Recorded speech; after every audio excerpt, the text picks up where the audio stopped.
Hi weavers, welcome back to Usha queen cooking channel. ఈరోజు మనం బయట స్వీట్ షాప్లో దొరికే జీడిపప్పు పకోడీ చాలా టేస్టీగా అండ్ క్రిస్పీగా ఎలా చేయాలో చూపించేస్తాను రండి. దానికి కావాల్సిన పదార్థాలు చెప్తాను, నోట్ చేసుకోండి.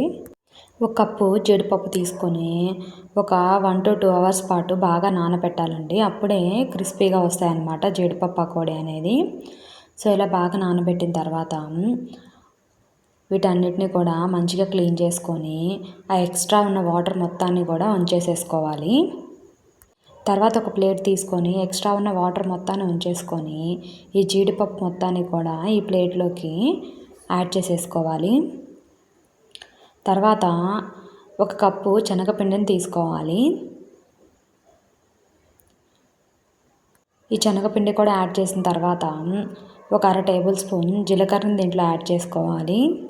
తర్వాత ఒక 1/2 టేబుల్ స్పూన్ ఉప్పుని దీంట్లో యాడ్ చేసుకోవాలి.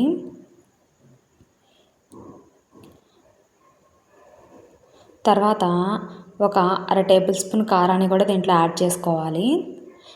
మీరు ఈ కారం ప్లేస్లో 4 పచ్చిమిరపకాయలైనా యాడ్ చేసుకోండి. తర్వాత 1/2 టేబుల్ స్పూన్ ధనియాల పొడి, 1/2 టేబుల్ స్పూన్ జీలకర్ర పొడిని యాడ్ చేసుకొని ఒక 1/2 టేబుల్ స్పూన్ అల్లం వెల్లుల్లి పేస్ట్ని కూడా దీంట్లో యాడ్ చేసుకోవాలి.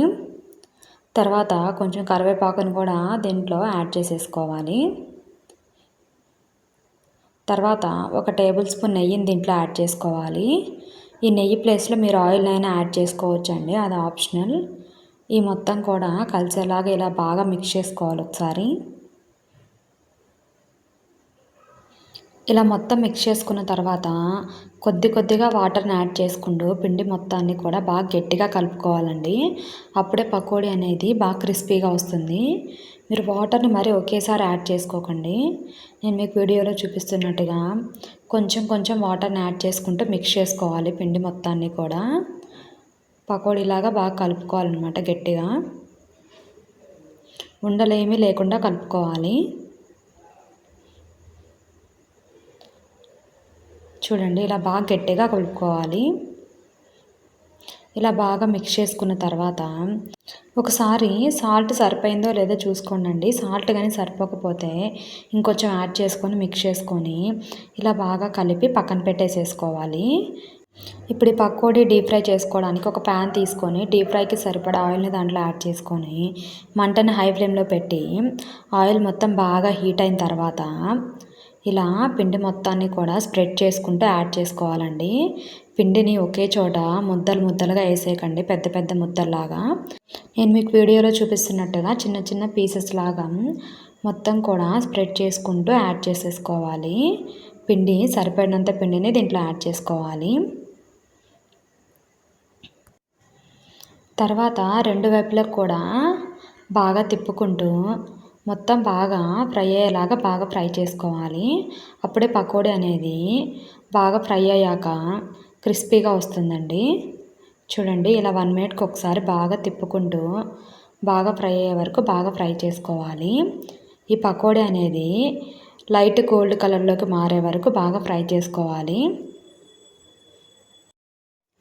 చూడండి, ఇలా మొత్తం గోల్డ్ కలర్లోకి మారాలన్నమాట, లైట్ గోల్డ్ కలర్లోకి. అప్పుడే బాగా ఫ్రై అయినట్టు. అలాగే ఇందాక బుడగలు వచ్చాయి కదా మనం దాంట్లో ఆయిల్ యాడ్ చేసినప్పుడు, ఆ బుడగలు మొత్తం కూడా ఇప్పుడు పోయాయి చూడండి. అంటే పకోడీ అనేది బాగా ఫ్రై అయిందనమాట. సో ఇంకా ఈ పకోడీని ఆయిల్ నుంచి సపరేట్ చేసేసేయాలి.